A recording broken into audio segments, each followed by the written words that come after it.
All right, hi everyone. Hope you can hear me. Just let me know if you can't in the chat box. Welcome to Wild Apricot's Expert Webinar Series. We are thrilled to have today's expert webinar presenter, Gail Perry from Fired Up Fundraising. And I'm seeing people are logging on, so I just like to quickly introduce myself and Terry, who's also online. So my name's Lori Smith. I'm the community manager here. And Terry Ibel is also in the chat, so if you have any questions, comments, he's watching them all. And we're having a bit of a technical issue right now with questions, so we can't respond to you privately, but we will be recording all your questions and taking them up vocally. So just FYI. And we do ask that if you enjoy these webinars and you are on Twitter or anything like that, share the word, spread it out, tell everyone you know that this is happening and that you're learning lots about fundraising today. And you can use these hashtags fundraising or fired up FR. That's Gail's hashtag that she uses. And for those of you who are wondering, are we recording this? The question is yes. We will be sending you the recording to the webinar as well as slides, and any of the links that we mentioned today will be coming to you tomorrow. So just don't worry about taking notes. You'll get everything in a follow-up email. And if you're working towards your professional certified association accreditation, today's webinar can earn you a credit towards that. So Terry, if you can just share the link with everyone. If you want to learn more, you can always look up their website to see how you can enroll in that program. But there you go. And we ask you to don't leave the webinar too soon. After we finish our webinar with Gail and have Q&A, I'm going to tell you a few quick announcements that we're really excited about. So stay tuned, stay with us till the very end. And now I'm very excited to present Gail Perry. So Gail is actually a very renowned speaker on the topic of fundraising, and she's been working in the sector for over 25 years. And she runs her own consultancy, Fired Up Fundraising, and has also published a book on this topic, which you can see on the screen. And she knows her stuff. And basically what she's done here today is, or what she's been doing for a while, is she's created this training program to get your board really active and engaged in fundraising. And she told me yesterday, she's found that boards actually enjoy fundraising after you learn what she's about to share with you today. So super excited about that. And then we also just love to share something personal about our presenter. Apparently Gail loves to throw the best parties in town, and she's gearing up for her holiday party, which apparently has some of the best eggnog. So there you go. Gail, I'm just going to unmute you here and say hi to everyone. Hi, Gail. Anyway, before I get started, I'm so excited about all the people from around the world that are with us today. I'd love, if you wouldn't mind writing in the question box, tell me where you're from and where. I see Deborah from Trinidad. Oh, it's just so much fun to see how far Alexandra from Phoenix and Courtney from Baltimore and New Zealand. Some of my friends from New Zealand are there. I was just speaking in Australia last month. Jack from Boston and Brian from Chicago, Maria from California, Juan from Switzerland. Just terrific to see everybody. Welcome, Harvey from Canada. Lots and lots of people all over the world, and y'all are doing terrific stuff, may I say. And we have a lot to talk about today, and I'm going to cram in some really fun and interesting content for you. Here's a little bit more about me. I'm approaching 30 years in fundraising, God help me, and I have a big university background, but I've also been a consultant and worked with all sorts of organizations and associations around the world. I do speak internationally in keynote conferences, and I'm a big blogger too. So there are a lot of resources on my site that you can. My site is Fired Up Fundraising, and that you can find, and I invite you to use them.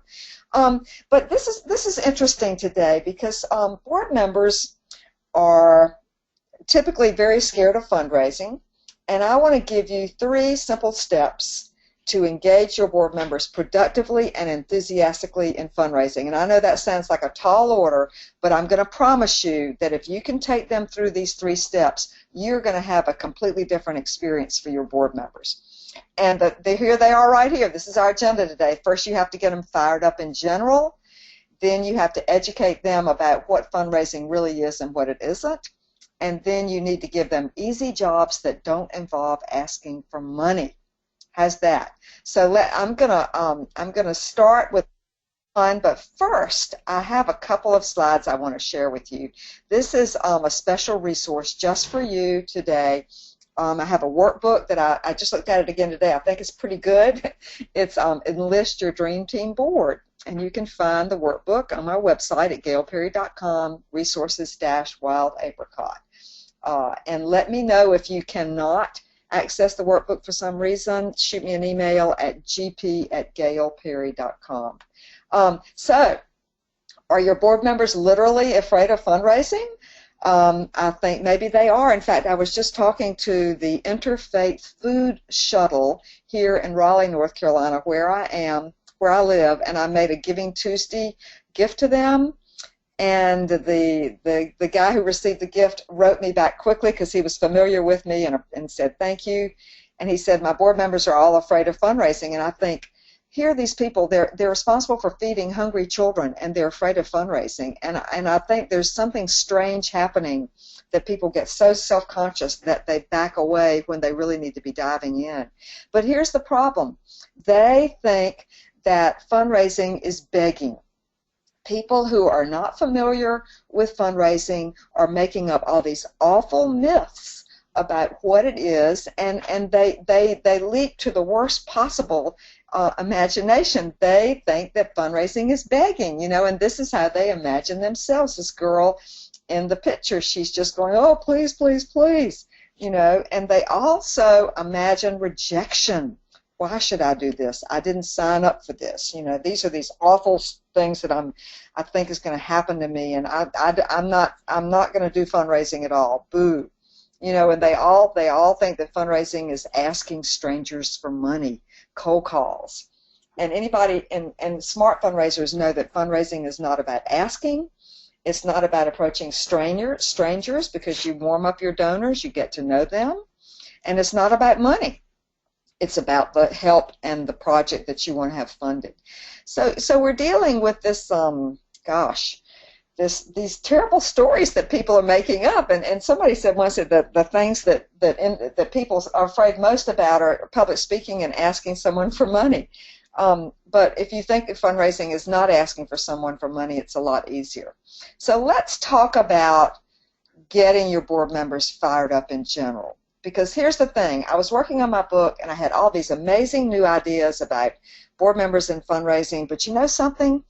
It occurred to me that if the board members were not excited and enthusiastic to begin with, they were not going to be wanting to take any action on anything, right? And so we really had to go a little bit deeper about what is the board members' experience like when they're there,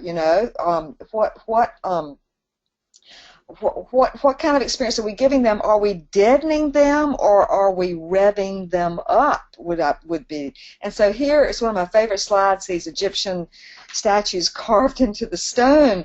And I show this in all my board retreats, and and everybody laughs because board members are like these frozen Egyptian statues, and they're self-conscious and they're hesitant.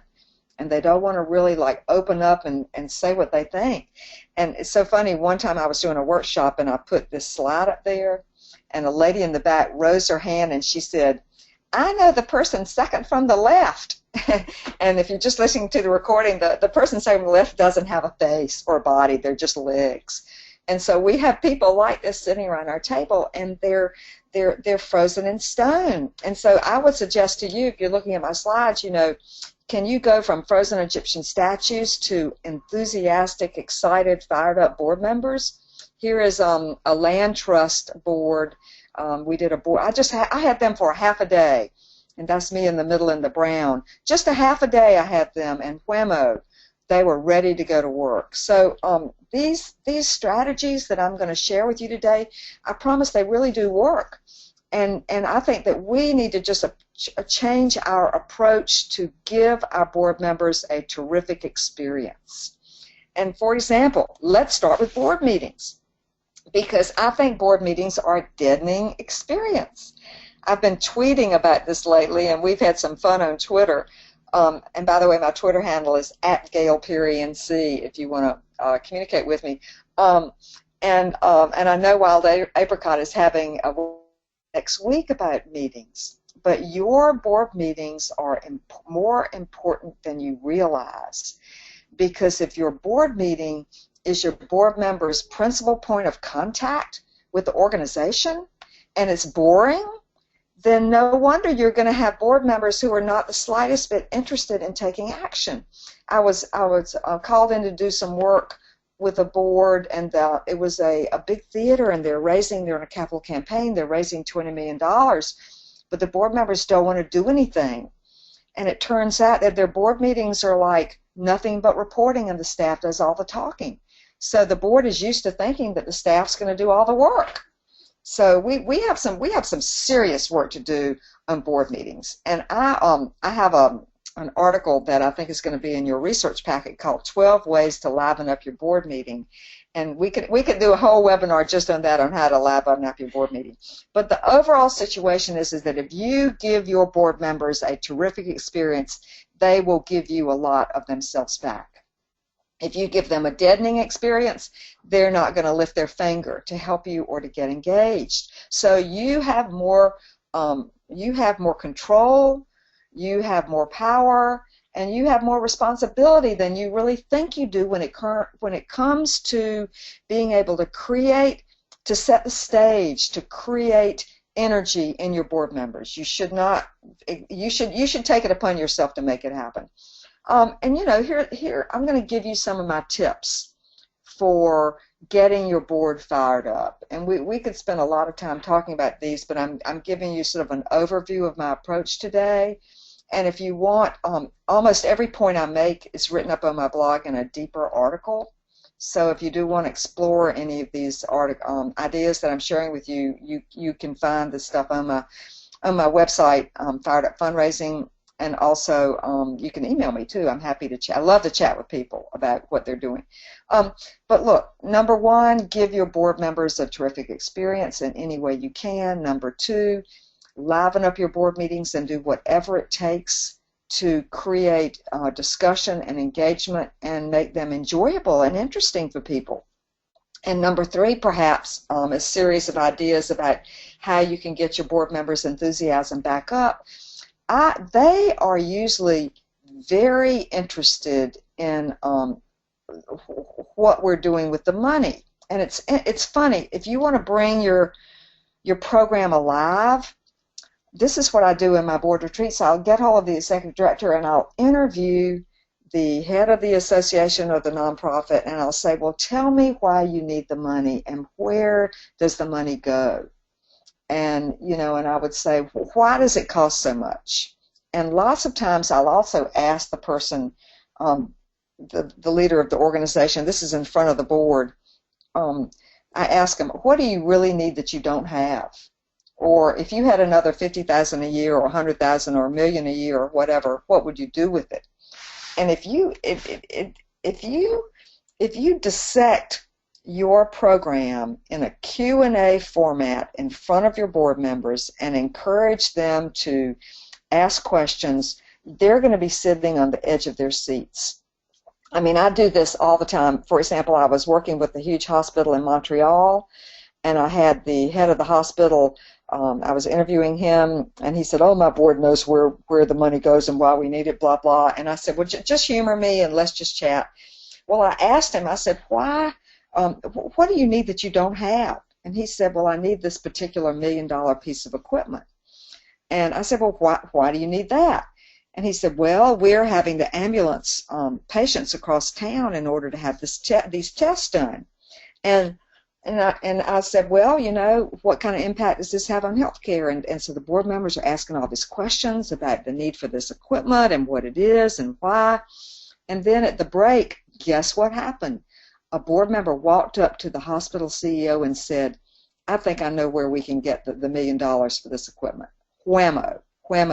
So what I'm really trying to give you the idea to do is to, if you can talk about the money you need and where the money goes in a very specific Q&A format. The interview format really, really works. It makes it interesting.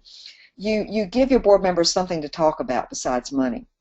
You know, the big brothers, big sisters can say, you know, we want to help. We want to bring some more mentors in for these kids, and it's $1,000 a mentor, and I'm a board member, and I'm trying to help 5 kids. You know, so give your board members something else to talk about besides money, and help them understand more deeply how we do our work and where the money does go. And here's a slide with 10 terrific questions to discuss with your board, and these are the kind of questions that I tend to ask when I'm doing a board retreat. And you can change the words. I'm saying, how many kids are we helping in this program? If you're an association, you can say, how many scholarships are we offering, or how many members are we helping? You know, change these words to fit your own particular context for your organization. But if you're looking for interesting things to talk about well, here's some great content for you, you know. And here's another idea about how to fire up your general. You know, I would suggest to you that you might even want to cancel your next board meeting and instead take your board members on a field trip. How about that? Take them on a field trip, because a field trip gives your board members a direct personal experience about the work that you're doing. And again, it gives them something to talk about, because we want to train them to be advocates. We want to train them to be able to spread the word and even chat with donors when they have a lucky moment. So mission moments, you know, nonprofits talk a lot about mission moments, but I know we have a lot of associations too, and you know, think about a powerful, direct, personal experience you could give your board members. And here's an example. I was an aspiring ballerina when I was younger, and I'm a board member of the Carolina Ballet. And don't you know that during the Nutcracker presentation at intermission, they invited me and my little girls to go backstage and see the ballerinas warming up for Act 2 of the Nutcracker. I almost cried. I was so thrilled. And there was a Sugar Plum Fairy warming up, and she was ethereal and beautiful, and I'm just like weeping almost. So, you know, if you have a donor who's really fired up about your cause, or a board member who really believes in your cause, but they've lost their zing, get them out of the office and get them out looking at your work in hand. And frankly, I think all board members should be required to do volunteer work with their organization one afternoon a year or something, just to get their hands wet. And you know, one of my great fundraising mottos is, when in doubt, throw a party. In fact, I'm working on my big Christmas party. I missed the audio, so you might have shared the story of my Christmas party. I've got like over 200 people coming to my house in Raleigh, North Carolina, later this month. But I do believe in social time, and here in the American South, yes, we do like our social, and you know, I know that my friends in Canada and New Zealand are very much that way as well. But here's the thing: your board members are on your board because they want to meet each other, right? They want to meet each other, as well as believing in the cause. I mean, there are a lot of research studies about board members, and one of the things they're looking for is the chance to expand their personal networks and get to know other people, right? And so if you foster social time among your board members, what are you doing? You are fostering personal relationships, right? And so fostering personal relationship builds what? It builds trust and collegiality. Okay, so don't we want to have trust and collegiality on our boards? Yes. Now, do we have trust and collegiality on our boards? Well, sometimes we do and sometimes we don't. So consider that if you have lunch before, or pizza afterwards, or breakfast or whatever, build in the social time into the agenda. And the people who are really interested in it will join you, and they'll be grateful. I just see a tweet coming in on my phone. Thank you, Wild Apricot, for tweeting. This is so much fun. I love the tweeting. And so look, I'm going to share with you now my #1 strategy for revving up board members, getting them fired up. #1, and this is a lengthy project, and it involves an elevator speech. And so what I like to do is ask board members why they really care about my nonprofit, you know? And so here's how I set it up. I set up something called a mingle exercise that is a easy, low practice work on your elevator speech, low practice work on talking about your organization. Board members rate this exercise at very high. They enjoy it. And so this is how I set up the mingle exercise, and I would challenge you to do this at your next board meeting. Okay, so here's how you set it up. You can see here's a picture of this guy talking to somebody, another board members, and you can see in the back of this image, you can see my own slideshow in this board retreat. But here's what I do. I say, in just a minute, I'm going to ask everybody in this room to get up out of their chair and find a partner and introduce yourself, because they may not really know you well. And then just tell them why you care about our organization. Why do you want to spend your spare time on our board? And then after you tell them why you care, let them tell you. And you only have about 30 seconds each, so you have to move right along. You can't tilly-dally, because I'm going to call out after about a minute and a half per partner, and you need to find another partner and share why you care again. So I love this, because what we're doing is that we're having them talk to each other about why they care, and we're fostering personal relationships, and we're giving them practice in their own personal elevator speech. And I don't know about you, but I personally want my board members to be able to have a conversation about our work, right? The number one job, I think, of board members is to be an advocate, be a personal advocate. And board members enjoy figuring out what it is that they say. And so if you want to shift the energy in your board meeting, if you get everybody out of their chairs having these kinds of conversations, and then they talk to 5 different people, it only takes about a minute or 15 minutes. You sit them back down, and the energy in the room is astonishingly different. I do this at the beginning of all the workshops I do and all of my board retreats, because, again, it engages people, and it helps them. They start participating in the meeting, and they've also gotten in touch with their deep personal passion about why they care. And I want to share with you another little anecdote. I went to a private girls' school here in Raleigh, North Carolina, called St. Mary's. And the president of St. Mary's, the head, she is going around the country having these very small meetings in people's living rooms with major donors, like 5 people, no more than 8 people. And one of the things she does in this little major donor, major gift roundtable, leadership circle, you might call it, she asks everybody to go around the room and give one word about what St. Mary's means to them, what St. Mary's means to them, the school. And she says that people cry.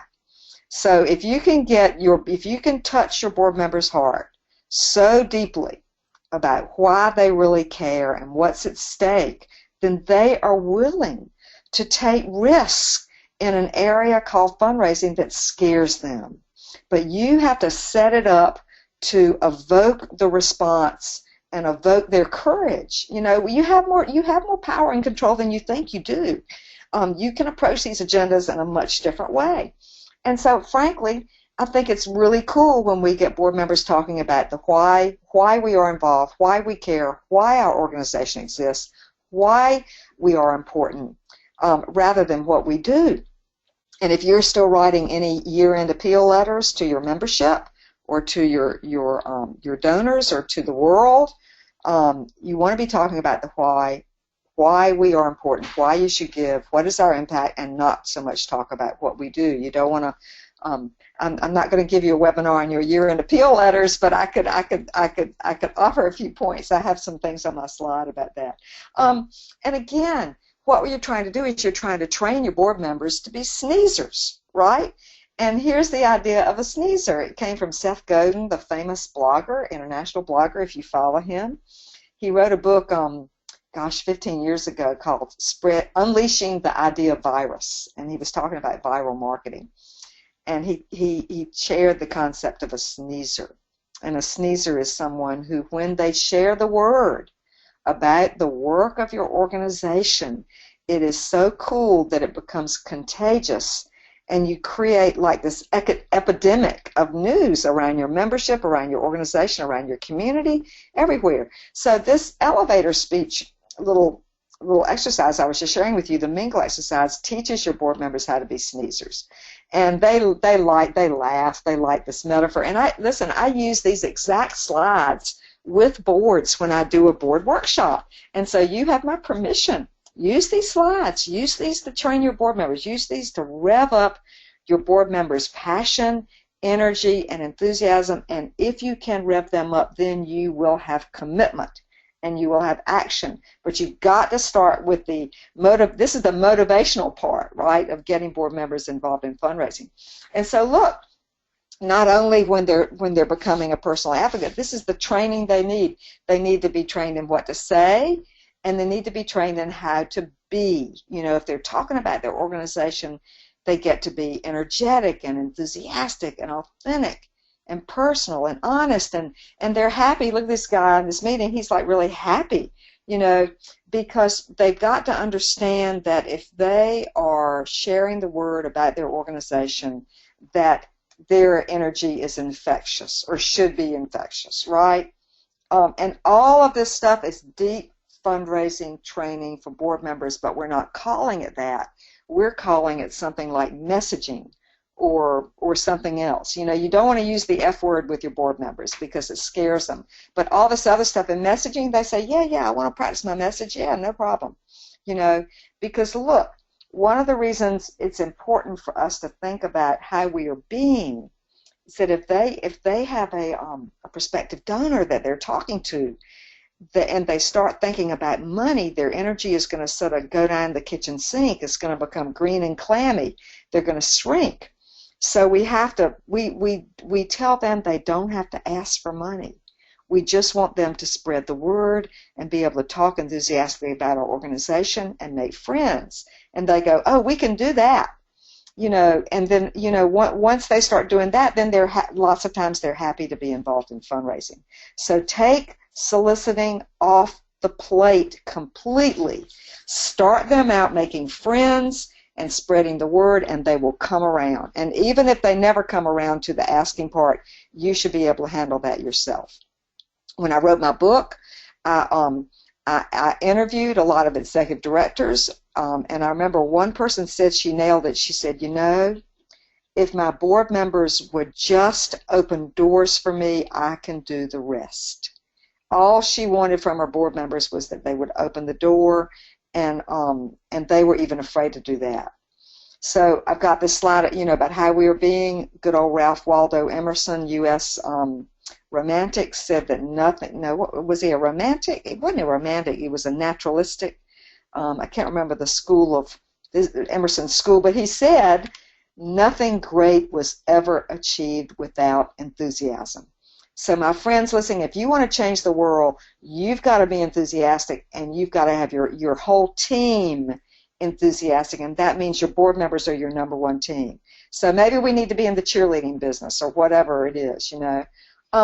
And also when you're teaching your board members about the elevator speech, you can teach them to engage a donor in conversation. So see, when I'm doing a board workshop, I'm introducing board members this whole idea. We start out in messaging. And then we start out about your energy, and how is your energy? Is it contagious, or is it scary? You know, but then how do you know when to shut up and engage the donor in a conversation? And these 4 words on this slide, this guy's saying to the other guy, what are your impressions? You know, I have raised millions of dollars with just being able to ask donors, what are your impressions of our organization? What are your impressions of this project? What should we do about tackling this big new area of work that we're doing? You know, donors, as we know, donors are miffed because we're doing all the talking, and board members think that they need to have a presentation to a donor that can sell the donor, quote unquote, sell. And I would suggest to you that is erroneous. We never want to sell our donor, do we? We want to engage our donors. Very, very different. So again, board members are making up these ideas about what the work of fundraising is, and they're all wrong. So we need to teach them conversation skills, because we know that if we talk at our donors too much, we become boring, right? You know, and the kiss of death, I had fun writing this blog post, The Fundraiser's Kiss of Death. You know, the number one kiss of death to anybody is to be boring and in talking too much. So board members are relieved. They are relieved when they find out that they don't have to do all the talking, that all they have to do is listen and ask smart questions, right?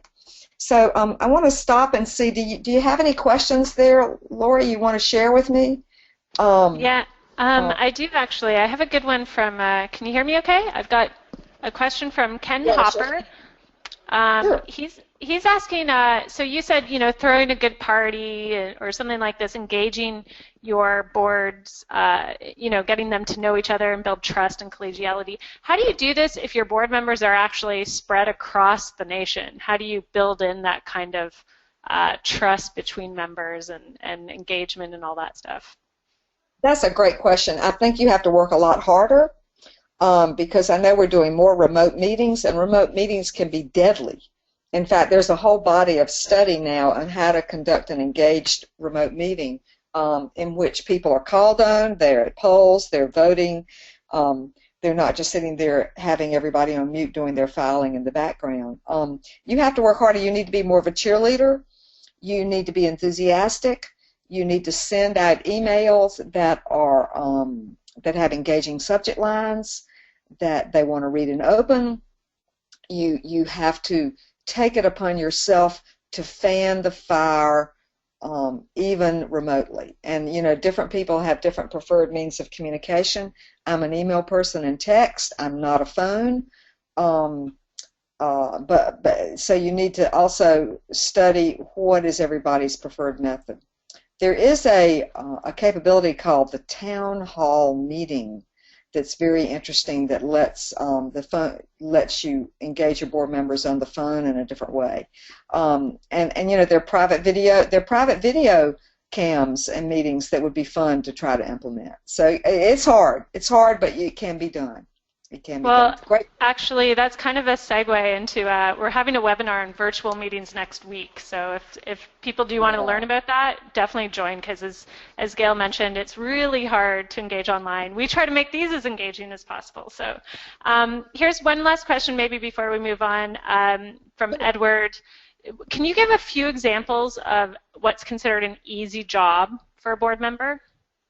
Oh, well, I'm going to do that on number 3. If you'll just hold on and give me about 10 or 15 minutes, I will get right there. And I have five favorite easy jobs.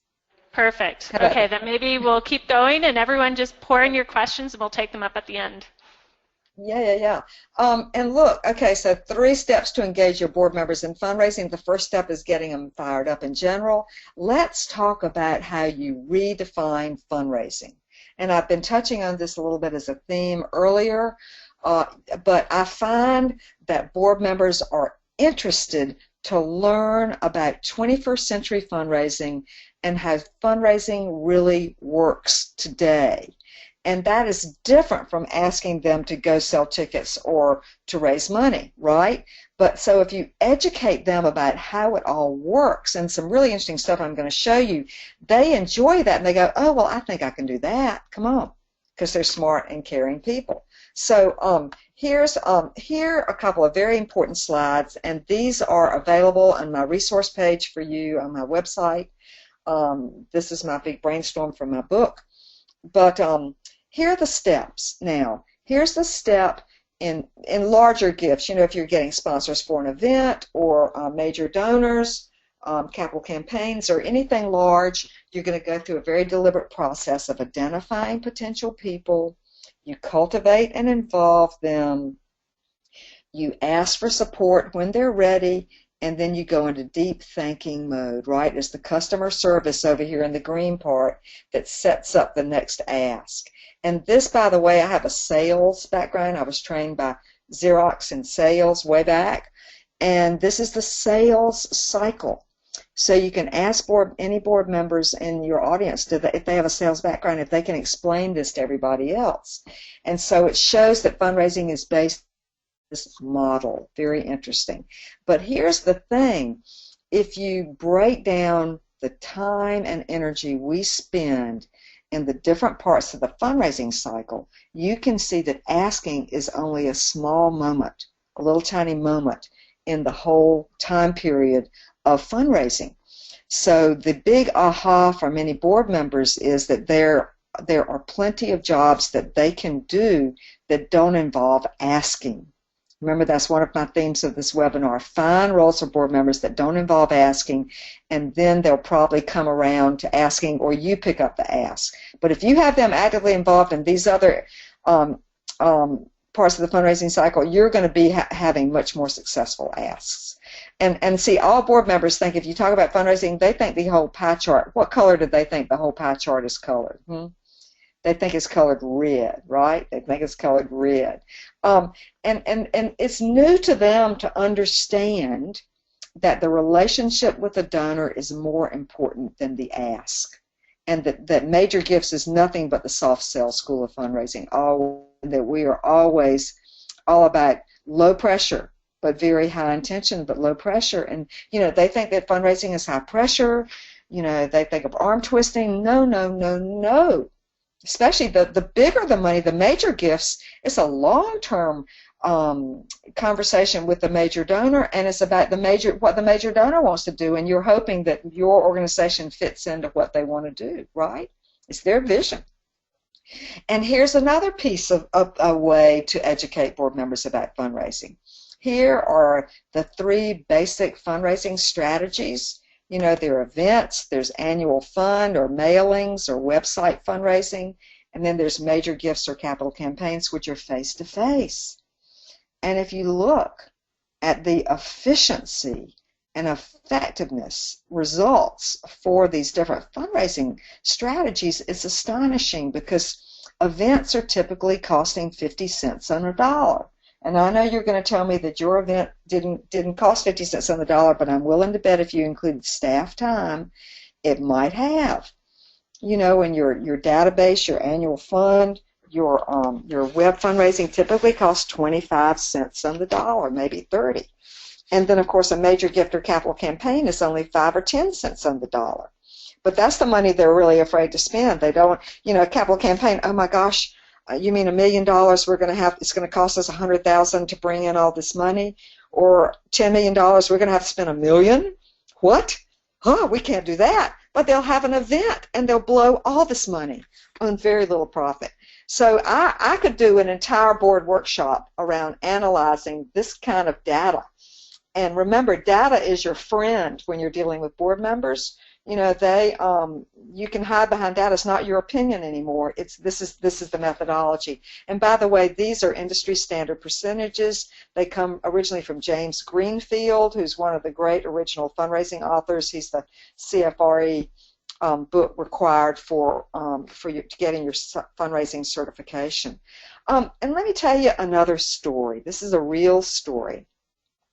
And I like the idea of sort of ambassadors to cultivate donors. I had a friend who was chair of the board of the Raleigh Little Theater here in Raleigh, North Carolina, and she, I was interviewing her for my book, and I said, well, Cece, tell me about fundraising. You're board chair. Are you engaged in fundraising? What is your board doing in that area? And she said, fundraising? Ugh.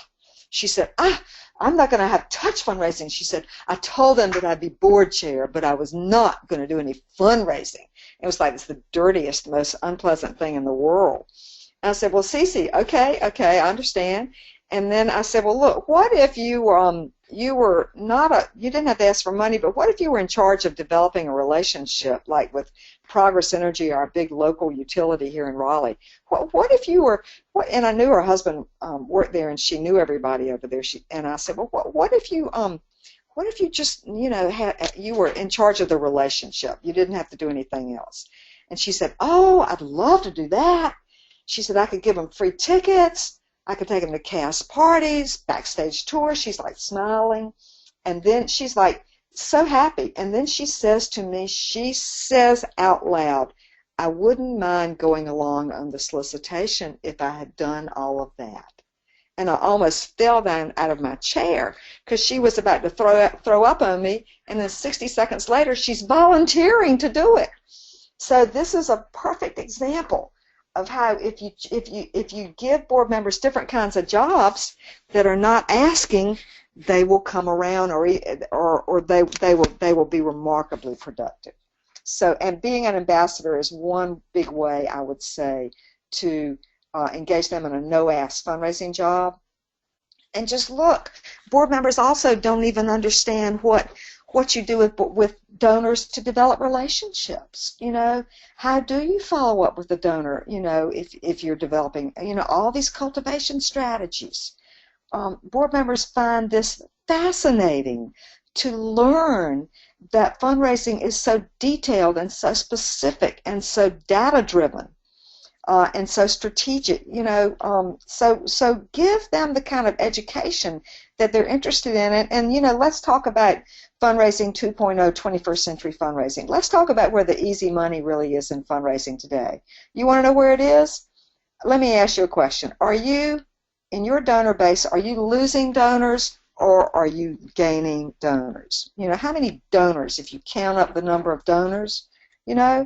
Here's the dirty little secret of fundraising, is that there's way too much donor attrition going on. And I'm sure you're familiar with all the research studies on this, and if you're not, it's fascinating. Donor attrition and donor retention need to be new vocabulary words that your board members study and they embrace, right? And here's a great slide from the Bloomerang people, their fundraising software, about donor retention over the past decade. And what do we mean by donor retention? We mean how many donors are renewing their gifts. How many are renewing their gifts every year? We are only looking at right now, these are U.S. numbers, only 43% of donors renew their gift every year. Can you imagine your entire donor database? And only 43% of them are renewing, And so the Bloomerang said that less than 45% of fundraisers knew what their current donor retention rates were, And here's some data, if you get a brand new first-time donor, it's about 1 out of 5 chance that they're going to renew their gift, 1 out of 5. So we've got the fundraising leaky bucket going on. People give gifts and they never give another one. So here is what I would challenge you to do. And here we are. What is early December? My friends, why don't you write? Go back to your offices and take a look at everybody who gave in 2014, and then see if they've given in 2015. And if they have not yet given in 2015, then I would be all over this group of people so you can renew their gifts. This would be my body of work for December. Maybe board members can help with this, You might think, if you added up how much money is about to be lapse away from you. So see, board members, if you focus your board members on donor retention and on donor loyalty and donor communication, and I'm going to show you some jobs right now in just a second about my favorite 5 jobs for them. This is fun work. Because the reason donors are not renewing their gifts is that we have not connected with them enough since their last gift. So, maybe you need to have your board members, a board member thank you committee. Maybe you need to have a committee of board members who have adopted the brand new first-time donors. 1 out of every 5 are likely or only going to renew, and 4 out of every 5 are not going to renew. What if you had a welcome committee of board members who is nothing but social? Oh, what fun, we're so thrilled that you're part of our cause now, tell us why you gave, blah, blah. This is fun stuff. This is not rocket science. So let me share with you now my easy jobs that I like for board members. I like it when board members can host tours. I have, for every capital campaign I've ever coached, I have and counseled, I have set up a drop-dead tour, and the board members are the hosts. and they stand up there, going back to the mingle exercise at the very beginning, they stand up at the mingle exercise and they say, this is why I care about this organization. And then board members can host small socials. Here's Laguna Beach, California, the Friendship Shelter. There's the founder of the Friendship Shelter and a board member right there. And they host small socials for donors and would-be donors. And these are not fundraising small socials. These are no solicitations. There are friend-making events. And look, here is what I think is probably the most important thing to do. If you're doing tours and socials, make sure people who attend fill out this follow-up card. I love this little follow-up card I created.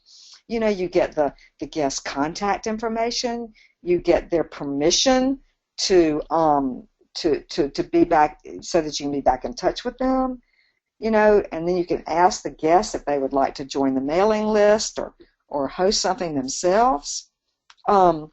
So use the follow-up cards.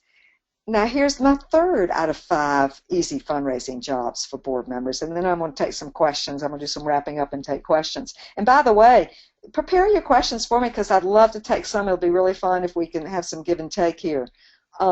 Number 3, and I would probably say this is my number 1 job that I would prefer board members to do in fundraising above all else, is thank you phone calls to donors. Thank you phone calls to donors. And here's the data. We have data over and over and over for all kinds of organizations and nonprofits and associations that if donors receive a quick thank you phone call, they will give more next time, and you will retain them better. And here's the data from Penelope Burke, famous fundraising researcher from Toronto, Canada. And the original test was with 1 out of every 10 gifts to this organization.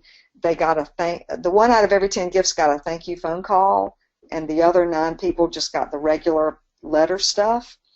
And the next time the people who received the phone call were solicited, they gave 39% more money than the other donors who didn't receive a call.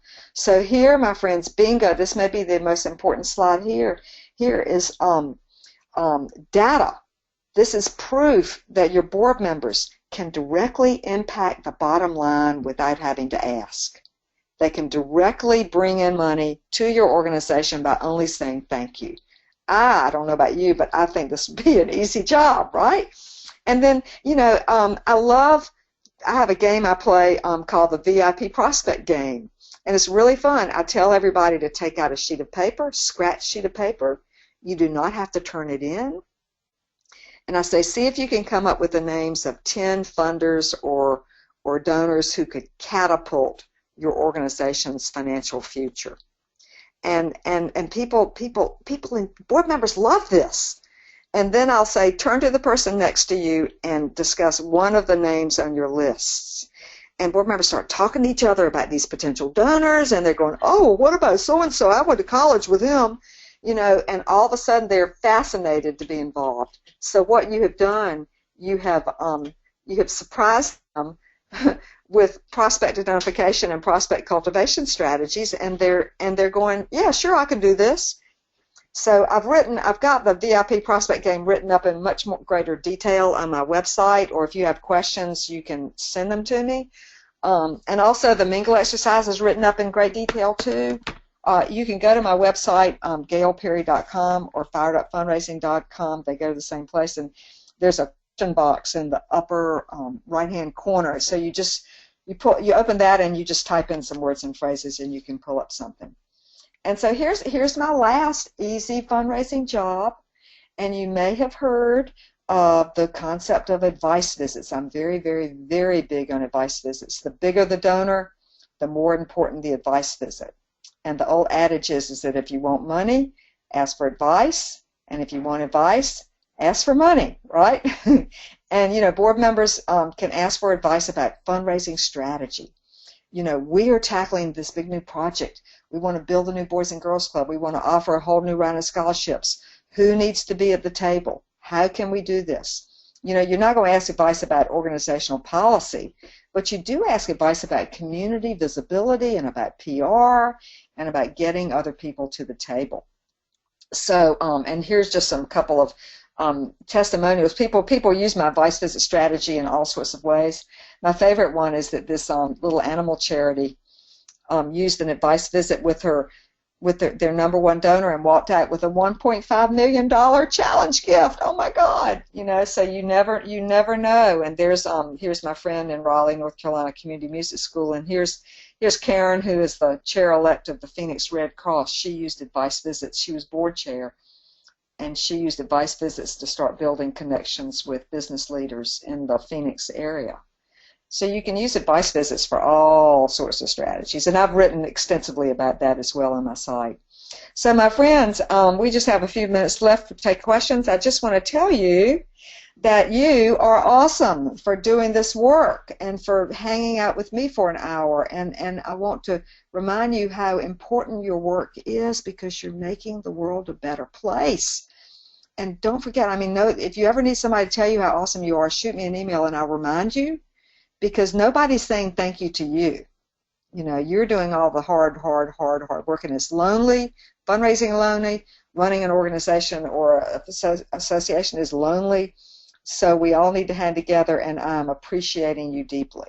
So here is my workbook, and I'm going to leave this slide on for you, but I also want to share with you before I go there some articles, and I have all these articles set up for you on my website. I've got my 12 ways to liven up your board meeting, easy ways board members can cultivate donors and raise money. Here's the elevator speech exercise written up. Here's the vice visit thing written up. It's lots of fun stuff. And so, Lori, I'm going to turn it over to you for the last few minutes. Yeah, so everyone just throw in your presentations, and yeah, I have to echo Eileen here. I thought that was a fantastic presentation, Gail. That was so many good tidbits. I was live tweeting for everyone some of those great tips, so that was amazing.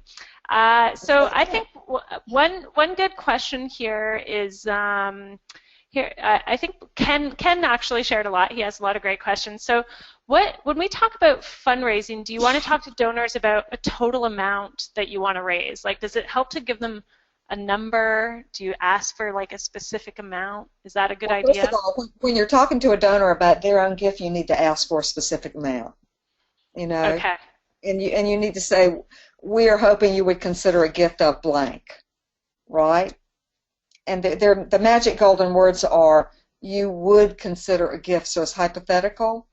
And also the best way to ask is to say, we're hoping you would consider a gift of blank to fund blank project to make blank impact. So a certain amount of money, M, for the project, P, for the I, impact. All of that in one sentence, and that's my MPI fundraising formula that would be appropriate. But also, it's useful to say, like in your year-end letter, our goal for our fall campaign is $50,000 so that we can work with X number more people and accomplish Y impact in the world. I like to know how much people really need to raise. I think it makes your request more real. Yeah, and I have to personally agree from that. I always donate when people say, I just need $20 from everyone so this can happen. And I think that works, so that's a great formula. There's only a couple more minutes, so I'm going to encourage people to email you if they need to, but I'm going to end on this one question that has sort of resonated with a couple people here. So Laura and Courtney have kind of asked, when your board is kind of already tapped out, everyone's a volunteer, they're already committed to doing other activities to just help run the organization, how do you get them to do these additional activities? What's the, I know you talked about how do you tap into that passion, but any really good tips, like if they're already kind of at that stressed out, burnt out level? Well, first of all, what else are you asking your board members to do that is stressing them out and burning them out? And I wonder if you can take them off some of that stuff. I mean, what's more important, getting funding, or the other stuff that they're doing? They may be answering phones, they may be executing programs, they may be keeping the donor database. I don't know, but I would certainly look at redeploying my resources. And do I really need to be tackling all of these things? You know, if you don't have enough resources to carry out the work at hand, then you cut back the work at hand to fit the resources. Isn't that what capacity is all about? You know, I think we all tackle too much. Oh, there's so much need, but you don't want to carry out your mission on the backs of your staff, do you? Or the backs of your staff and volunteers. I mean, people deserve to have a life. So I think it's hard to try to do too much. Now, my other suggestion, this is completely on the other side of the coin, make it fun. Your board members are going to gravitate to whatever's fun, and if y'all are having a series of parties or tours and everybody's rocking and rolling and it's just really cool, then they're going to do that first, right? And one of the strategies that I have found really works with board members when you're putting them to work on a project, maybe board member thank you calls, is to establish a sense of competition. Like, say you have two different teams of board members who are making phone calls, and they're going to have a contest to see how many phone calls they can complete and how many donors they can engage. You know, a little competition gives it an element of play, and people have fun talking about that. So I would try that too, you know.